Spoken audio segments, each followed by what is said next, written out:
Bawal ka dito sa video ko.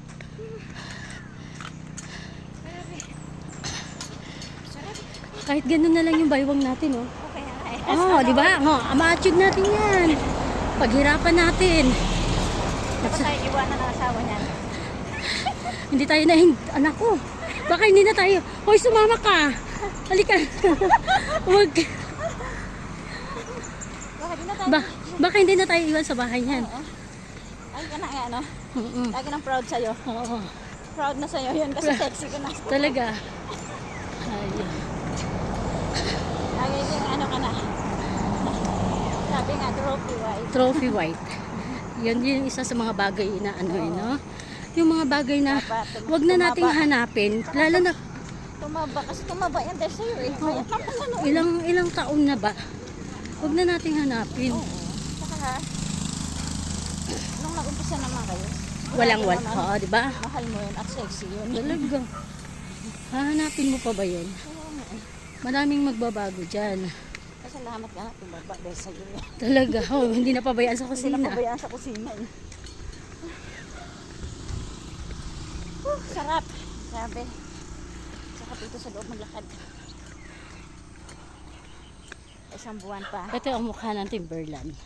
Isang buwan pa. Ito. Sexy na tayo eh. Talaga. Gawin natin yan. Yan ang, alam mo, noong bagong taon, goal ko talaga. Sabi ko, lumiit ako. Palipasin At ko lang yung ano, taon. Yun talaga yung ano ko, goal ko. Sabi ko, magpapayat na ako. Hindi na ko eh. Sabi ko, sige, kain ko muna ngayon. Oh, yun nga. Sabi ni Imit sa akin, hala, kain na kain. Sabi ko, antayin ko na matapos yung taon. Kaya nga, buti. Gagawin ko yan. Sabi ko sa akin. Sabi ko, kahit mag-isa lang ako, maglalakad talaga ako eh. Buti niyaya mo ako. Yun talaga goal ko. Sabi ko, tapos lang taon na to, sigurado ako. Babalik ko yung dati Magsuswimming. ako. Kasi yung ano ko, rash guard ko hindi magkasya. Sabi ko, pag nag-swimming kami, yung rash guard ko, 60 na ako. Kasi nung, di ba nag-bogey bounce kami, bumili ako ng bago. Oo. Kasi hindi na kasi yung rush guard ko. Sabi ko nga, dahil mag-Boracay kami, para makapag-tupis. Oo. Ganito ka gawin. Diba? Pag na mag-swimming kasi kami. Yun ang goal ko eh. Tingnan natin.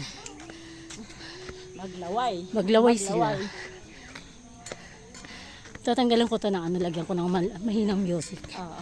Para hindi siya Kasi ano. hindi naman, busa-busa, huwag mo alisin yung original Oo. sounds. Para hindi ka makapiright. Tsaka kung hindi ko lagyan ng music, tanggalin ko lang yung boses. Oo. 'Di ba? Kasi makapiright tayo eh. Tsaka yung pinag-usapan natin dito, dinig na dinig. Kaya tanggalan ko na lang ng boses. Pagod. Puntayin siya doon sa entrance na yun. Oo.